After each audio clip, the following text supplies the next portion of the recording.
Hi అండి, నమస్తే. Welcome back to JVB academy. మనము ఏపీపీఎస్సీ గ్రూప్ 2కు సంబంధించి శాతవాహనులు నేను రాసినటువంటి నోట్బుక్ని మీకు ఎక్స్ప్లెయిన్ చేస్తున్నాను. ఈ శాతవాహనులకు సంబంధించి పరిపాలన కావచ్చు, సామాజిక పరిస్థితులు, మతము, భాష, శిల్పకళ, ఇలాంటి ఆర్థిక అంశాలు ఇవన్నీ నేను మీకు శాతవాహనులవి 1/1 క్లాస్ ఆల్రెడీ అప్లోడ్ చేస్తున్నాను మన జీవీబీ అకాడమీలో. అదేవిధంగా ఈ క్లాస్ మనము శాతవాహనులకు సంబంధించి మరికొన్ని అంశాలు మనం చూసినట్లయితే చాలా సులభంగా మీకు అర్థమయ్యే విధంగా చెప్పడానికి నేను ప్రయత్నం చేస్తున్నాను. దానికి సంబంధించి నేను మీకు నోట్బుక్ను ప్రిపేర్ చేసి చెప్తున్నానండి. ఓకే, మరి శాతవాహనులకు సంబంధించి మనం కొన్ని ముఖ్య అంశాలు చూసినట్లయితే ఇక్కడ తెలిసిన అంశాలు అయి ఉండొచ్చు మీకు, కానీ ఒకసారి మళ్ళీ వినడం ద్వారా ఏమవుతుందంటే మీ అభ్యసనం అనేది మరింత సులభతరం అయ్యే అవకాశం ఉందండి. రాజ్య స్థాపకుడు శ్రీముఖుడు, గొప్పవాడు అంటే మనకి గౌతమిపుత్ర శాతకర్ణి, చివరివాడు అనగా మూడవ పులోమావి. మరి వీరి యొక్క రాజధానులకు సంబంధించి మనం చూసినట్లయితే కోటిలింగాల, ప్రతిష్టానపురం, ధాన్యకటకం, ఈ 3 ప్రాంతాలను కూడా వీరు కాలానుగుణంగా రాజధానిగా పరిపాలన చేసినటువంటి అంశాలు మనము రాబోయే క్లాసులు అయితే సుదీర్ఘంగా అయితే చర్చించుకుంటాము. అదేవిధంగా శాతవాహనుల యొక్క రాజులు వైదిక మతాన్ని ముఖ్యంగా వీళ్ళు పాటించారు, ఆదరించారు.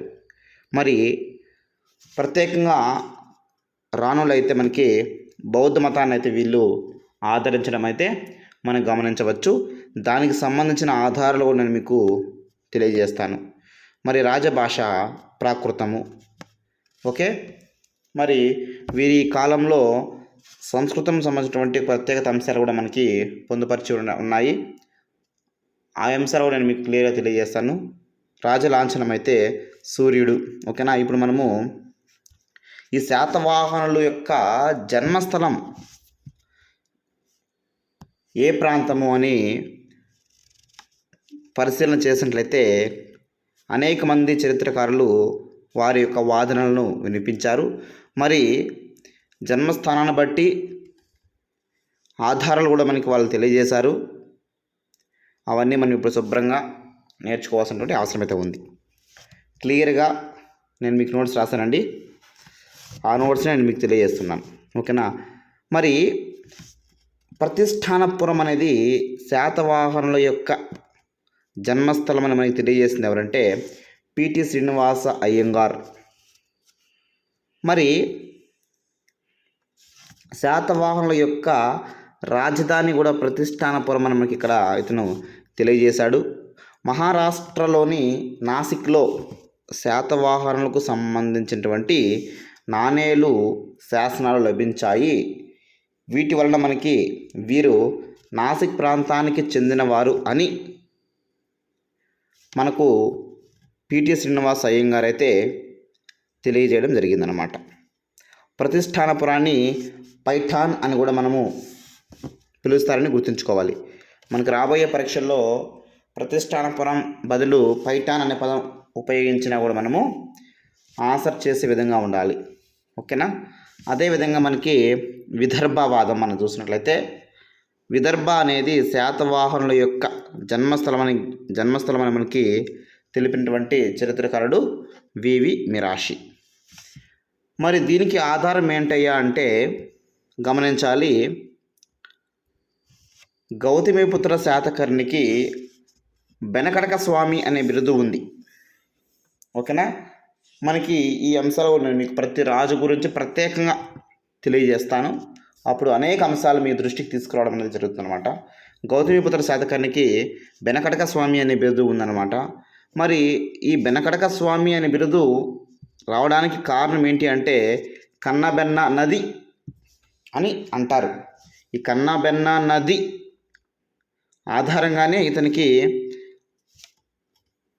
బెనకడక స్వామి అనే బిరుదు వచ్చిందనేసి అయితే మనకి తెలుస్తూ ఉందన్నమాట కొన్ని ఆధారాల వల్ల. మరి ఈ కన్నబెన్న నది ఏ ప్రాంతంలో ఉందయ్యా అంటే విదర్భ ప్రాంతం గుండా ఈ యొక్క నది ప్రవహిస్తుంది మహారాష్ట్రలో. కాబట్టి ఈ యొక్క విదర్భ ప్రాంతమే వీరి యొక్క జన్మస్థలం అని వాదించిన వ్యక్తి మనకి వివి మిరాషి గారు. ఓకేనా. ప్రస్తుతం మనకి ఈ విదర్భ అనేది మహారాష్ట్రలోని వార్ధా అనే జిల్లాగా కూడా పిలువబడుతుందన్నమాట. ఓకేనా.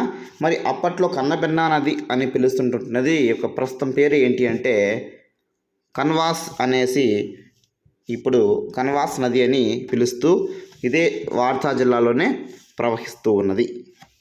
మరి ఈ యొక్క ఆధారాలు అంటే ముఖ్యంగా మనకి బెనకటక స్వామి అని ఒక ఆధారాన్ని తీసుకొని విదర్భ ప్రాంతానికి చెందిన వారు శాతవాహనులు అని మనకి తెలిపిన వ్యక్తి ఎవరయ్యా అంటే వివి మిరాషి గారు. ఓకేనా. అర్థమవుతుందా? అర్థం కాకపోతే అయితే మీరు నా కామెంట్లో తెలియజెప్పండి. ఏ విధంగా చెప్పాలో అనే అంశాన్ని కూడా మీరు నాకైతే సజెస్ట్ చేయవచ్చు. దానికి అనుగుణంగా నేను మీకు చెప్పే ప్రయత్నం చేస్తాను. ఓకేనా. నాకు తెలిసినంత వరకు అయితే నేను చాలా అంశాలు క్రోడీకరించి మేము ప్రిపేర్ చేసినటువంటి యొక్క నోట్బుక్ అండి. ఓకే. నెక్స్ట్ కన్నడవాదం. ఓకేనా. వీరు కన్నడ ప్రాంతానికి చెందినవారు అని మనకి అంటే వీరంటే ఎవరు ఇక్కడ మనకి శాతవాహనులు కన్నడ ప్రాంతానికి చెందిన వారని మనకి సుక్తాంకర్ గారు చెప్పారు. మరి దీనికి ఆధారం ఏంటి అంటే మనం చూసినట్లయితే శాతవాహనుల యొక్క చివరి రాజు 3వ పులోమావి. ఓకేనా. మరి ఈ యొక్క 3వ పులోమావి చివరి దశలో ఈ యొక్క శాతవాహన ప్రాంతాన్ని వదిలివేసి వెళ్ళిపోవడం అనేది జరిగిందనమాట. మరి అతను బళ్ళారి ప్రాంతంలో వెళ్ళి తలదాచుకున్నాడు. ఆ యొక్క ప్రాంతంలోనే మేకధోని శాసనం కూడా వేశారు అని తెలుస్తుంది మనకి. మరి ఈ యొక్క మేకధోని శాసనం అనేది బళ్ళారి ప్రాంతంలో ఉంది. బళ్ళారి ప్రస్తుతం కర్ణాటక ప్రాంతం ఉంది కాబట్టి వీళ్ళు కన్నడ ప్రాంతం అనే వాళ్ళు కూడా మనకి చెప్తూ ఉన్నారు ఈ యొక్క సుక్తాకర్ గారు. మరి ఈ యొక్క మేకధోని శాసనంలో రట్టి అనే పదం కూడా మనకి కనిపిస్తుందంట. మరి ఈ రట్టి అనేది స్వచ్ఛమైనటువంటి కన్నడ పదం అని అంటున్నారు. కాబట్టి ఈ రట్టి పదం అనే ఆధారంగానే వీళ్ళు కర్ణాటక ప్రాంతానికి చెందిన వారని మనకి సుక్తాంకర్ గారు తెలియజేస్తున్నారు. అదేవిధంగా ఈ సుక్తాంకర్ గారు మనం గమనించినట్లయితే పల్లవరాజు శివస్కందవర్మ వేయించినటువంటి హిరడగల్లి శిలాశాసనం ప్రకారం కూడా చూడండి, పల్లవరాజు శివస్కందవర్మ వేయించినటువంటి హిరడగల్లి శిలాశాసనం ప్రకారం కూడా వీరు కర్ణాటక ప్రాంతం వారని సుక్తాంకర్ గారు మనకి తెలియజేస్తున్నారు. అయితే ఈ కన్నడవాదం అనేది చాలా తప్పుగా ఉంది. అసలు ఇది గాలివాదం అని దీన్ని కొట్టివేసిన వ్యక్తి ఎవరయ్యా అంటే కె గోపాలాచారి గారు ఈ కన్నడవాదాన్ని పూర్తిగా తీసివేయడం అనేది జరిగిందనమాట. మరి ఆంధ్రవాదం అంటే శాతవాహనులు ఆంధ్ర ప్రాంతానికి చెందిన వారని మనకి చాలామంది అయితే ఇక్కడ తెలియజేశారండి. Gutti Venkatrao garu, VS Smith garu, Barnett, okay, RG Bhandarkar garu. Important అండి, అందరినీ గుర్తుపెట్టుకోవాల్సింది మనం.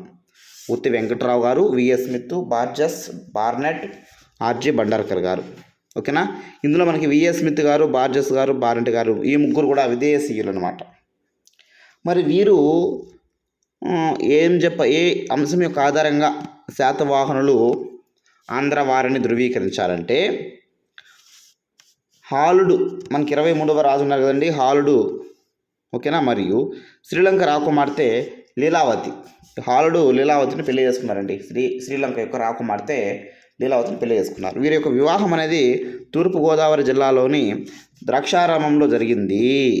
కాబట్టి వాళ్ళ ఊరు అదే కాబట్టి ఆ ప్రాంతంలోనే వీళ్ళు పెళ్లి చేసుకుని ఉన్నారు అని వీరు ధృవీకరిస్తూ శాతవాహనులు ఆంధ్రులు లేదా ఆంధ్ర ప్రాంతానికి చెందిన వారని తెలుపుతున్నారన్నమాట. ఈ 5 మంది వీళ్ళు. నెక్స్ట్ అదేవిధంగా నాసిక్ శాసనంలో మనం చూసినట్లయితే కొన్ని పర్వతాల పేర్లు పేర్కొన్నాయి. ఆ పర్వతాలు కూడా ఆంధ్ర ప్రాంతంలో ఉన్నటువంటి కొన్ని పర్వతాలతో పోలిక ఉన్నాయి కాబట్టి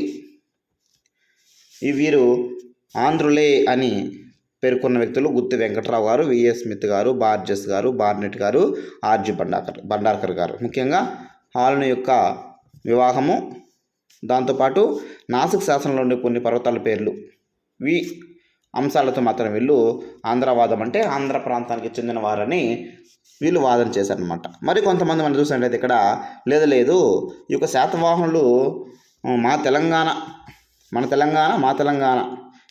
ప్రాంతంలో జన్మించారని, ఆ ప్రాంతానికి చెందిన వారని కొంతమంది ధృవీకరించారనమాట.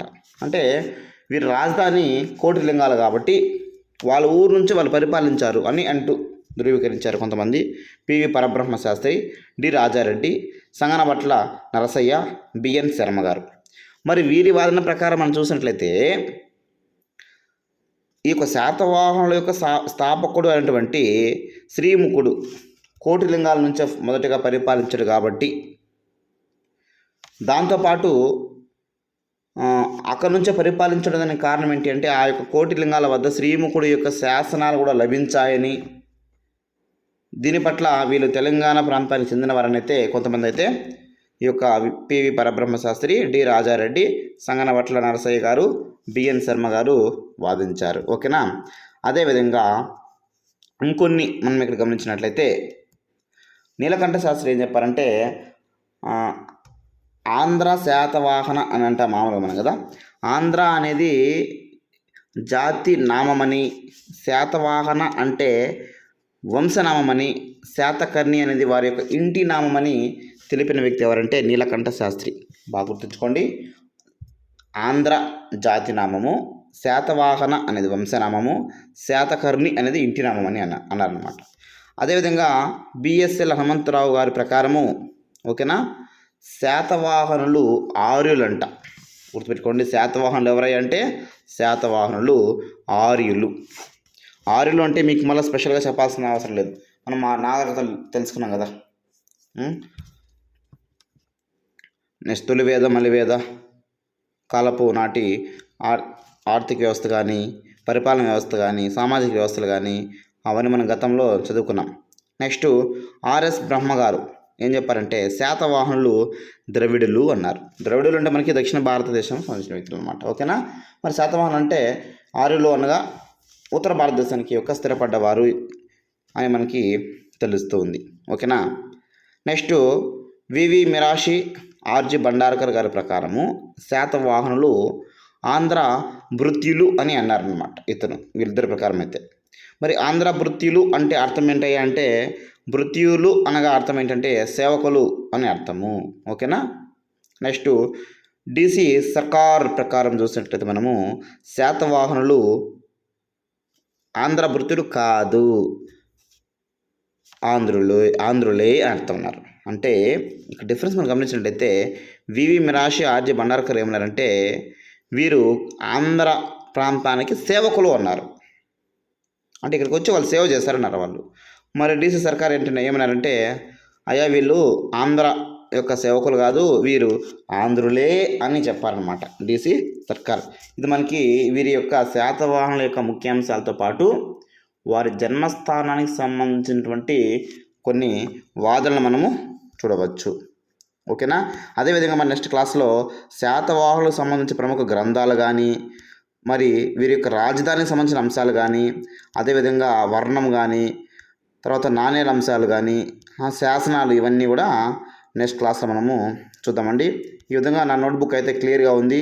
ప్రతి ఒక్క అంశాన్ని నేను పొందుపరిచాను, శుభ్రంగా మీకు చెప్పాలని నిశ్చయించుకున్నాను. ఖచ్చితంగా ఇది అందరికైతే యూస్ఫుల్గా ఉంటుంది. చాలా సింపుల్గా క్లియర్గా అయితే నా నోట్బుక్ మీకు అందుబాటులో ఉంటుంది. కాబట్టి మన ఛానల్ని సబ్స్క్రైబ్ చేసుకోండి. అదేవిధంగా మీకు కరెంట్ అఫైర్స్ సంబంధించి డైలీ నోట్స్ కావాలంటే నేను డిస్క్రిప్షన్లో నా మొబైల్ నెంబర్ ఇస్తాను, దానికి మీరు వాట్సాప్ మెసేజ్ చేయండి. ఓకేనా. Thank you so much. Next క్లాస్లో మనం మళ్ళీ కలుద్దాం. అదేవిధంగా మన టెలిగ్రామ్ ఛానల్ కూడా ఉందండి, అందులో కూడా మీరు జాయిన్ అవ్వండి. Okay, thank you.